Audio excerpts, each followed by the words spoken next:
Saludos amigos de CDN.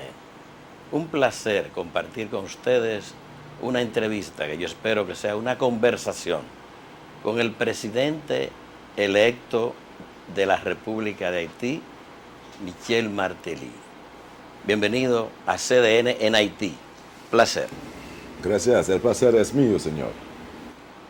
De camino hacia esta sede, su oficina, he visto cómo los haitianos han respondido. Je dis qu'en chemin ici, on a été vraiment impressionné de voir tous les Haïtiens, surtout après le tremblement de terre terrible que nous avons eu l'année dernière. Être dans les rues ce matin, être dans les rues aujourd'hui avec tellement d'énergie, avec tellement de joie, c'est une des choses qui l'a le plus impressionné.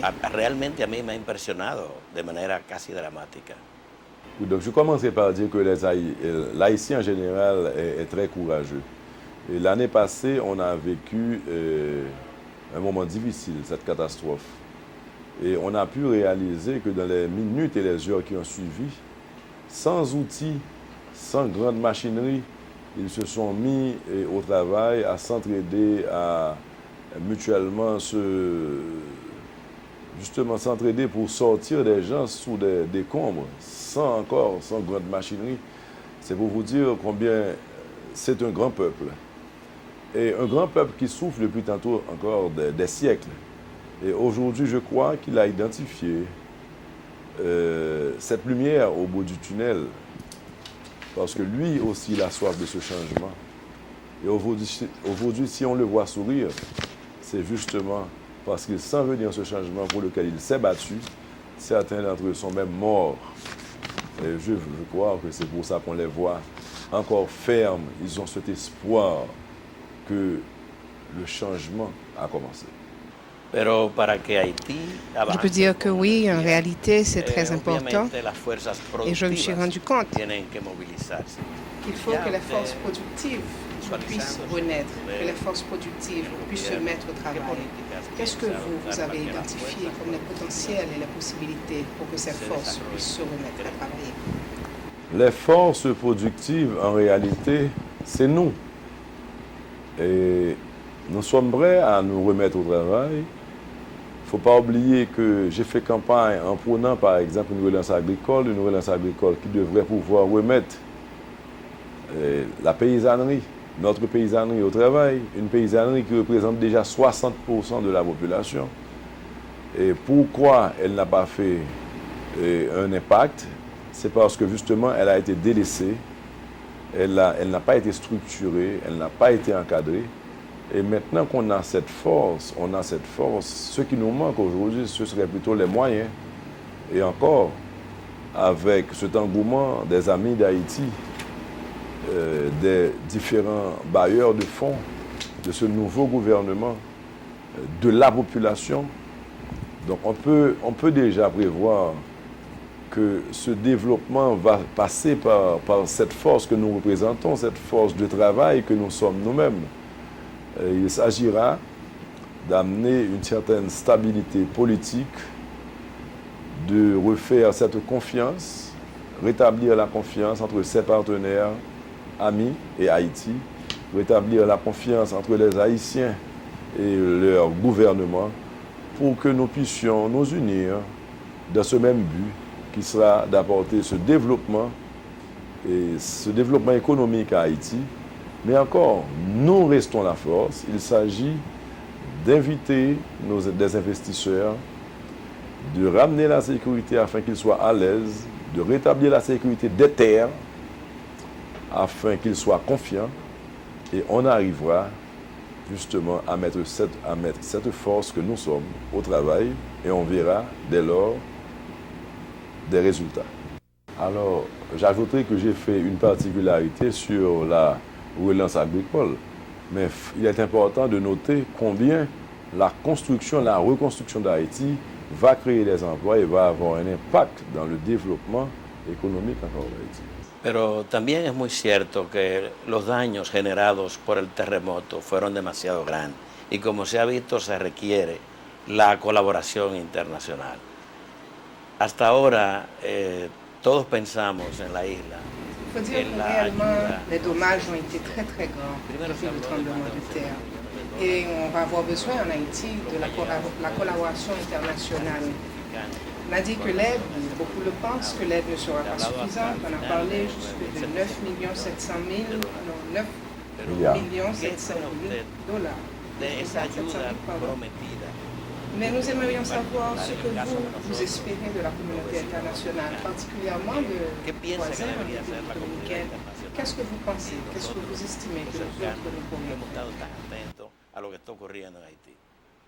Il est impératif de commencer par d'abord remercier les amis d'Haïti, la communauté internationale en général, et particulièrement nos frères de la République dominicaine, qui sont arrivés dans les heures qui ont suivi cette catastrophe. Encore, le peuple haïtien vous dit merci et on n'oubliera jamais. Et je dois vous dire que on a beaucoup entendu parler de dons, de pays prêts à aider, de pays qui étaient déjà sur place et qui aidaient, d'autres qui continuent d'arriver. Mais on pense qu'on n'a jamais mis sur pied un système qui devrait permettre la bonne utilisation de chaque centime pour qu'on puisse voir ce résultat dont on a tant besoin. Et c'est peut-être ceci qui a conduit au désenchantement, qui a fait que le peuple se soit révolté de cette façon, révolté, bien sûr, pacifiquement, puisque à travers les élections, il a identifié quelqu'un qui n'appartenait pas au système. Mais avant de dire qu'on s'attend particulièrement à quelque chose de nos amis et de nos voisins, il est impératif de mettre sur pied ce système qui nous permettra d'agir dans la transparence. Une transparence qui aura pour but de rétablir cette confiance. Puisque justement, vous avez parlé d'un montant considérablement faible par rapport aux besoins.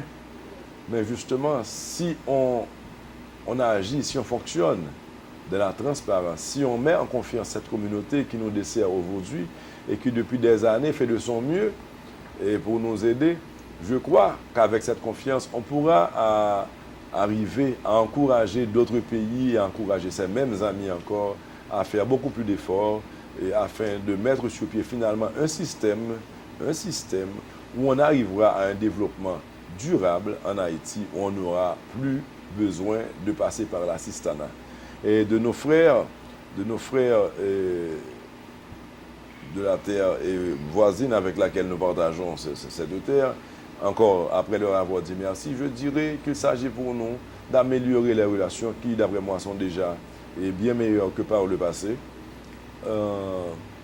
On aura besoin de peut-être cette coopération afin que l'on comprenne que les mots d'Haïti sont aussi les mots de la République dominicaine. Et quand nous avons des problèmes économiques en Haïti, ça agit sur... les conséquences sont simples. Il y a une migration vers la République dominicaine, et associée à n'importe quel prix. Quand il y a des problèmes de santé en Haïti, ça agit ça a des conséquences fâcheuses sur l'économie dominicaine, par exemple. Quand on parle du choléra en Haïti, vous savez que l'économie de la République dominicaine est basée aussi sur le tourisme. Donc, ça dérange. Ça dérange de savoir que le choléra est à côté et que n'importe quand, la République dominicaine puisse en être frappée. Donc, c'est pour vous dire qu'à ce niveau-là, on va travailler avec la commission mixte afin que les deux pays comprennent à eux deux la nécessité de rétablir l'équilibre, et ceci à tous les niveaux. Sur le point éducationnel, par exemple, nos frères, nos enfants ont tendance à se rendre en République dominicaine pour se former. On vous dit merci. On vous dit merci de leur ouvrir la porte, merci de leur fournir ce savoir dont ils ont besoin. On espère cependant mettre sur pied, enfin refaire notre pays afin que ces mêmes enfants reviennent chez nous,